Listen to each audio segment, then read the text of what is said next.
Estamos viviendo momentos en la historia de la humanidad que pocas generaciones habían tenido como pruebas, los momentos tan difíciles de una economía global insuficiente, la era exponencial en la tecnología, pero especialmente la política disfuncional, vacía, escasa. Los buenos líderes no están presentes. En un momento en el que en especial la globalización está a la deriva, el capitalismo bajo ataque y los valores de la democracia liberal están siendo atropellados en todas las geografías donde existe y donde no.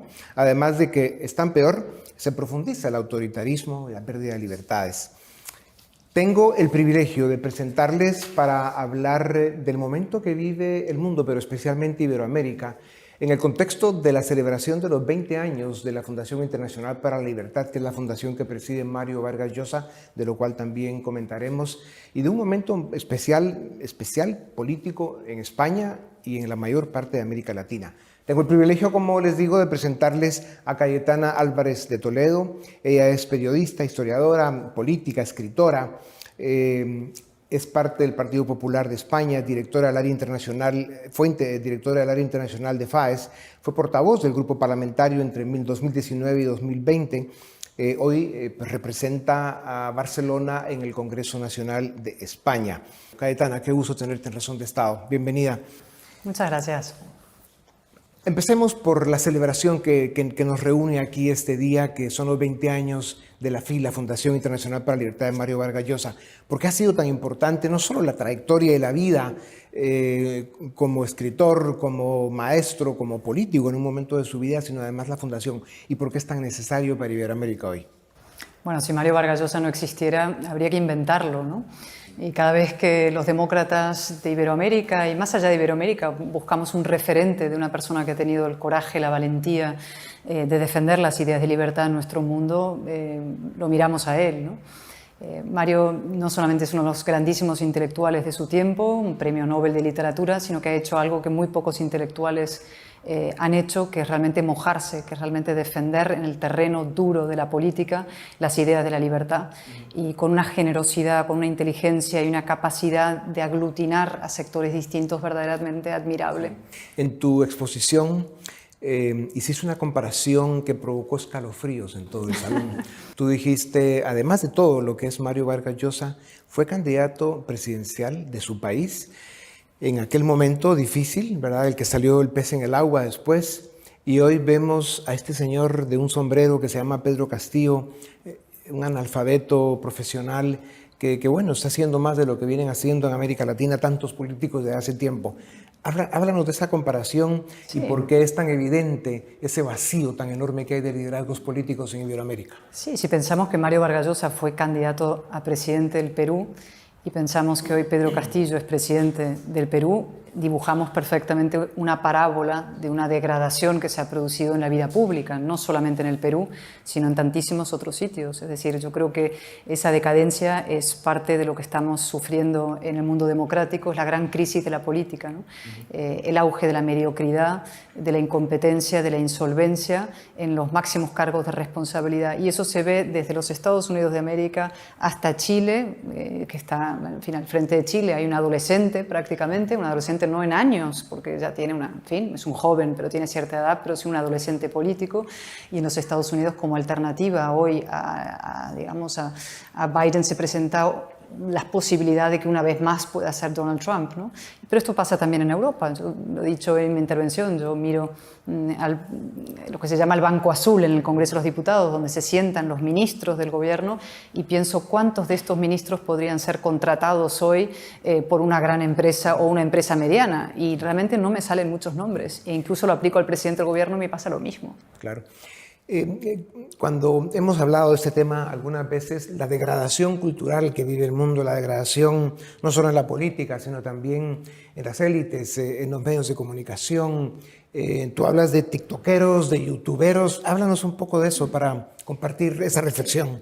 Bueno, vivimos una etapa en la que se cuestionan, incluso se derriba el concepto de los expertos, de los maestros. Ya no están de moda las jerarquías, ¿no?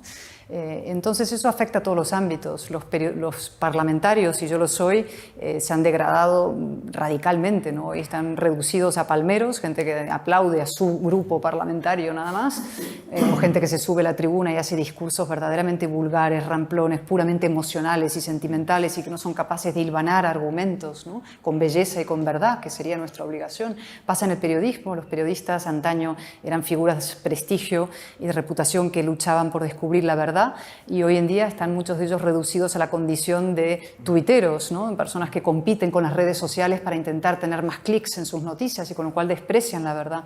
Pasa en el ámbito de la ciencia, que ha sido también muy politizada hasta niveles, en fin, que están realmente afectando el conocimiento científico. Es decir, los expertos están siendo cuestionados. Y esto lo lidera, es un proceso generalizado, pero lo lidera la izquierda con una verdadera cambio cultural. La izquierda antiguamente, hablando de los años 70, 80, todavía tenía ciertas pretensiones intelectuales. Podían ser revolucionarios, podían ser incluso guerrilleros, pero todo lo envolvían con el celofán intelectual, ¿no? De que esto respondía a un modelo enormemente sofisticado, ¿no? Hoy en día ni siquiera. Hoy se lidera desde la izquierda un ataque al conocimiento, a la ciencia, a la inteligencia, ¿no? Se promueve una especie de apocalipsis cognitivo. ¿Para qué? Para que los ciudadanos estén desprovistos de las técnicas y la capacidad para tener espíritu crítico, para discernir lo que está bien, lo que está mal, y acaben votando como carne de cañón a líderes puramente populistas. La incomprensión del proceso económico de toda esta gente es brutal, y por eso están destruyendo naciones enteras después de haber engañado a sus pueblos. Cayetana, sé que este tema te preocupa. El mundo vive este momento de una economía global, como ya la mencionamos, insuficiente, disfuncional, al mismo tiempo que la política no está operando bien, y en medio de esto estamos viviendo la era exponencial de la tecnología. Caminamos a velocidad de vértigo a un nuevo orden, que es el orden digital, donde nos vienen una serie de fenómenos que no estamos digiriendo bien, para los que culturalmente, políticamente y económicamente no estamos preparados, especialmente en una región como América Latina. Y al final, para ir al punto concreto que nos encantaría saber qué dices tú de él, ese poder tecnológico que termina siendo el manejo de la información, en fin, el manejo de casi todo lo que operamos en la vida cuando se dé la fusión de la biotecnología, la infotecnología y la inteligencia artificial. ¿Quién va a manejar ese poder? ¿Los gobiernos que están formados por esta clase de políticos que estamos viendo en demasiadas geografías? ¿Las grandes tecnológicas que también tienen sus problemas? ¿O vamos a ser capaces los seres humanos de encontrar un punto intermedio en el que logremos preservar las libertades individuales y los derechos fundamentales del ser humano? Esto que has mencionado es uno de los grandísimos desafíos de los próximos años, y fíjate qué poco presente está en el debate público y político, ¿no? Que es una muestra de hasta qué punto la política está disociada de los debates verdaderamente importantes. Esto ha escrito mucho sobre ello Harari, ¿no? Ha escrito mucho sobre la inteligencia artificial, sobre el hecho hasta qué punto la inteligencia artificial va a crear clases superfluas, y esto puede afectar en América Latina mucha gente que se va a quedar sin entrar en la digitalización, y qué vamos a hacer con esas grandes masas de población, ¿no? Y cuál es la respuesta de esas masas de población que se convierten en clases superfluas en términos políticos. ¿Qué pasa si empiezan a buscar soluciones autoritarias que les den una respuesta de seguridad frente a la ausencia de respuestas que le puede dar el orden liberal o el capitalismo y la tecnología, ¿no? Sí, estos son planteamientos muy, muy profundos. Y a partir de ahí, sobre tu pregunta, ¿no? ¿Quién lo va a dominar? La pregunta es más que qué va a pasar, qué debemos hacer nosotros. Esa es mi obsesión, ¿no? Más allá, gente me decía, ¿qué va a pasar en América Latina? ¿Van a seguir ganando la izquierda? Y le digo, pues depende de nosotros. Es decir, nosotros tenemos que ser capaces de utilizar esas armas de la tecnología para el bien, claro, para la comunicación, para la profundización en la democracia, no para su destrucción. Cayetana, América Latina se le ve como una región con muchas contradicciones, con enojo, frustración, atrapada en su tiempo. No vamos para adelante, y lo que no va para adelante va para atrás. No estamos en las mesas de discusión en el resto del planeta, y entre nosotros no nos comunicamos. ¿Qué significa para América Latina el riesgo de caer en este momento en la irrelevancia, en un momento tan crítico en el que está la creación y el mundo? Sí, es un consuelo. A Europa le pasa lo mismo, y casi a Estados Unidos. Es decir, está todo Occidente, el mundo occidental, en un momento de repliegue, ¿no? Pero yo soy optimista, es decir, y esto lo quiero enfatizar clarísimamente, ¿no? Yo creo que lo peor que nos puede pasar a los que defendemos la democracia liberal es que entremos en una mezcla de resignación y pesimismo y digamos, pues esto no tiene solución, ¿no? Y creo que al revés, tenemos que reafirmar un nuevo optimismo racional basado en las ideas de la libertad y salir de nuestro repliegue y salir al combate político y cultural, ¿no? Con lo cual esa es la actitud con la que creo que tenemos que afrontar estos debates. Sí. Hoy nos recordaste que hace ya 10 años tú iniciaste esa ilusión, ese proyecto que ha sido una realidad y ha dado grandes batallas, libres e iguales. Haznos el resumen de la esencia que tiene ese movimiento, qué es lo que has logrado y cuál es el siguiente plan. Lo vincularé con tu pregunta anterior. Mira, en el año 2014, un grupo de españoles muy preocupados por lo que pasaba en España, porque lo que pasa en América Latina también pasa en España y pasa en otros sitios. América Latina no es la excepción, ¿no? Pero lo que nos pasaba en España era que había un proceso separatista, independentista puesto en marcha en Cataluña por parte de partidos nacionalistas de la mano de unas izquierdas radicales que buscaban destruir, derribar el orden constitucional y democrático español que se forjó hace 40 años y que es lo mejor que hemos hecho los españoles. Entonces un grupo de personas, había intelectuales, periodistas, académicos, Mario Vargas Llosa era el más importante y relevante de ellos, forjamos un pequeño grupo, una patera patriótica cívica para dar el combate en la calle, en los tribunales, en los periódicos, para exigir la movilización social, para presionar a los políticos, para hacer frente al proceso separatista, ¿no? Y lo que yo creo es que después de estos años transcurridos, y porque los problemas que tiene España son parecidísimos a los que hay en México, en Chile, en Colombia, en Perú, en Estados Unidos, en otros sitios, tenemos que forjar como un libres e iguales para ambos hemisferios. Es decir, una plataforma que sea no solamente cívica, con intelectuales académicos, sino también política. El gran problema que tenemos en América Latina y parte en España es que nos falta representación política. Yo voy a Chile, México, Colombia, todos estos países en Argentina y pregunto, bueno, sabemos que está gobernando ahora la izquierda más radical, reaccionaria, adolescente, analfabeta, etc. Ahora, ¿cuál es la alternativa? Y lo que estamos viendo es que las alternativas están en movimientos pendulares, acaban cayendo en derechas antipolíticas. El ejemplo Brasil, ¿no? Entre Lula y Bolsonaro, o vamos al caso de Perú, estaba entre Castillo y Keiko Fujimori, o el caso de Colombia, ¿no? Era Petro o Rodolfo Hernández, claro. Sí. Esas no son las alternativas que necesitamos. La oferta política es pobre, es mediocre, y si no arreglamos ese problema, América Latina puede perder el tren del siglo XXI. Hablando del tema de libres iguales, hubo dos motivaciones, ¿no? Uno era el tema de tu lucha contra ese discurso identitario que es tan odioso, pero hay otro que es al que quiero referirme, que es el de la desigualdad. Cómo el hecho de la desigualdad económica se ha convertido en un caballo de batalla de todos los grupos populistas de izquierda para destruir y para al final de cuentas terminar a la gente pues peor de lo que la encuentra. La izquierda lo que hace es distribuir pobreza, ¿no? Entonces, claro, la igualdad de todos igualmente pobres, ese es el resumen de las políticas de izquierdas.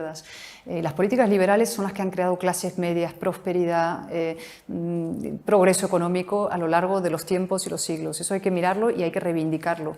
Y por eso tenemos que salir en defensa de nuestras ideas, porque son las que funcionan, son las buenas, son las mejores. Pero curiosamente nos pasa siempre que la izquierda nos tiene comida la moral y del relato y de las palabras, ¿no? Pasa esto que yo describo a veces en mi libro de un tablero inclinado de la política, ¿no? La política contemporánea es un tablero inclinado, la izquierda siempre está en la parte alta del tablero y la derecha o el mundo liberal, conservador en la parte baja del tablero cultural. La izquierda lo domina el relato, las palabras, los medios de comunicación, la educación. Entonces, a veces la derecha alcanza los gobiernos, porque la izquierda lo hace muy mal, entonces llega a gobernar, pero nunca alcanza el poder. Y entonces, ¿qué tenemos que hacer? Tenemos que dar una batalla cultural para nivelar el tablero, para estar en igualdad de condiciones como mínimo con una izquierda que, insisto, solamente provoca regresión y, en fin, distribución de la pobreza y no genera riqueza y bienestar que sí hacemos nosotros. Claro, y hay una cantidad de ejemplos enormes en América Latina, pues primero Cuba, Venezuela, Nicaragua, y bueno, otros que andan por ahí, ¿no? Y al final los pueblos siguen votando por sus propios verdugos, lo cual cuesta entender, pero esa es la capacidad de la mentira populista. Hay que ganarles esa batalla y rescatar el relato liberal y saberlo defender, promover y tal. Hablando de tu libro, Cayetana, Políticamente indeseable, un libro que apenas va para 2 años. Un año. Bueno, un año, imagínate. Sí, hace menos de un año salió.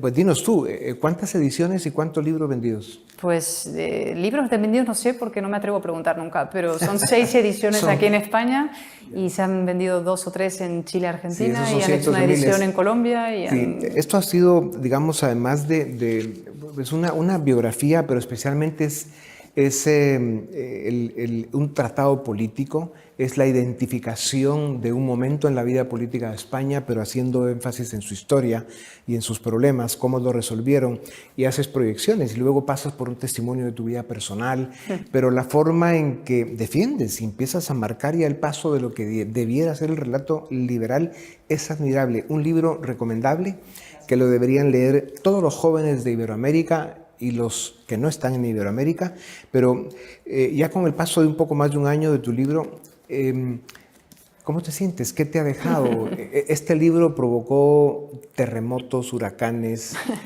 tormentas, extraordinario. Bueno, a ver, el libro son 3 cosas. Es una crónica periodística, yo he sido periodista, con lo cual tiene un punto periodística, una crónica de lo que yo viví en primera línea política en España, ¿no? Mis dificultades, en fin, los debates, como tú dices, una etapa muy intensa y turbulenta, ¿no? Y una experiencia dura y difícil. Pero por otra parte es un ensayo sobre los males de la democracia y luego tiene un punto de memoria familiar, que es lo que más me gustó escribir. Pero la parte de ensayo sobre los problemas de la democracia es, creo, lo que más puede resonar en otras partes del mundo. Y de hecho me ha pasado, y eso es lo que más me conmueve del libro, ¿no? Ir a Chile, o ir a Monterrey, o ir a Panamá, o ir a Colombia y que me digan, esto mismo está pasando aquí, las políticas identitarias que están destruyendo la democracia desde su interior, ¿no? Cargándose la igualdad de los ciudadanos ante la ley, la presunción de inocencia, o los problemas de la partitocracia, la decadencia de la política y de los partidos políticos y su incapacidad para responder a los verdaderos problemas que tiene la sociedad, o los problemas, en fin, cantidad de asuntos que voy a ir tocando, el victimismo o el guerra civilismo, ¿no? La polarización que hay en la sociedad, el repliegue liberal, es decir, toca temas que a un iberoamericano casi de cualquier sitio le van a sonar muy familiares. Sí, no tengo duda que vendrá otro libro, aunque ni tú lo veas ahora, porque tienes mucho que contar y las experiencias que sigues acumulando son muy importantes. Cayetana, España es muy importante para América Latina. Eso que llamamos Iberoamérica, y también le dicen el iberespacio, y bueno, sí, la iberbiosfera, en fin, le ponen toda esa clase de nombres, pero al final es la Iberoamérica de siempre. Necesitamos una España rescatada, Madrid es una inspiración para muchos, y bueno, ahora ya entran elecciones en España. ¿Qué esperas? ¿Qué puede suceder? Y 2 cosas. Primero, España tiene que volver a América. España se replegó de América y el aliento americano es crucial para España. España sin América no es nada, no somos nada. Necesitamos volver. Nos replegamos a partir de Rodríguez Zapatero, que se levantó de una silla, de una cumbre iberoamericana, la dejó vacía y nunca más hemos vuelto de verdad. Tenemos que volver. Es nuestro mundo y es donde nuestra fuerza común, no solamente cultural y de civilización, está ahí, conjunta, sino que podemos ser grandes aliados en la defensa de la democracia y afrontando los desafíos. En los próximos años, América Latina va a necesitar reconstruir sus democracias, refundar sus instituciones, volver a poner sobre la mesa del debate público los valores liberales y la importancia que tienen, porque esos son los valores que le permiten a los pueblos desarrollarse y alcanzar grados de desarrollo aceptables. ¿Cómo puede ayudar España? Más que cómo debe estar presente. Bueno, tenemos que hacer ese trabajo mismo también aquí. Tenemos que hacerlo de la mano. Nosotros tenemos un gobierno que se llama Frankenstein aquí, un gobierno Frankenstein, es un gobierno formado por el Partido Socialista con Podemos, que es una fuerza chavista y por tanto comunistoide e involucionista, y todo tipo de trozos y muñones identitarios, separatistas, filoterroristas, golpistas. Es decir, realmente tenemos un gobierno que está en fin, generando enorme erosión institucional y económica al país. Y tenemos que proponer una alternativa clara para ganar unas elecciones de manera mayoritaria. Y tenemos que ir de la mano de nuestros hermanos iberoamericanos en la misma tarea. Lo fácil es irse a los extremos y lo difícil es mantenerse en el orden democrático. ¿Por qué es tan difícil la democracia? Bueno, porque es un sistema maravilloso que requiere razón, requiere equilibrio, requiere inteligencia y requiere generosidad. Y esa es la belleza que tiene, ¿no? Yo siempre digo, el populismo es el atajo de los mediocres. para salir a la plaza pública con un megáfono y empezar a apelar a las bajas pasiones, a los bajos instintos, al odio, al miedo, al rencor social, etc. Eso es muy fácil, lo hace cualquiera. Cualquiera hace eso, incluso yo podría salir a la plaza y hacerlo. Pero, en cambio, construir mayorías a través de la razón, con la verdad, explicándole a los ciudadanos, tratándoles como adultos, de que las cosas no son fáciles, pero que se puede progresar y avanzar, eso es mucho más difícil. Sí, la democracia no es perfecta, pero sigue siendo el menos malo de los sistemas conocidos, sin duda. que además le permite al ser humano evolucionar, ¿no? Y no es fácil. Cayetana, qué privilegio. Sigue adelante. América Latina, Iberoamérica y el mundo te necesitamos presente, activa, como lo has hecho hasta hoy. Nuestros respetos. Gracias. Muchísimas gracias. A ustedes también gracias por acompañarnos una vez más. Esto es Razón de Estado. Suscríbete y nos ayudas a defender y a promover los valores de la libertad,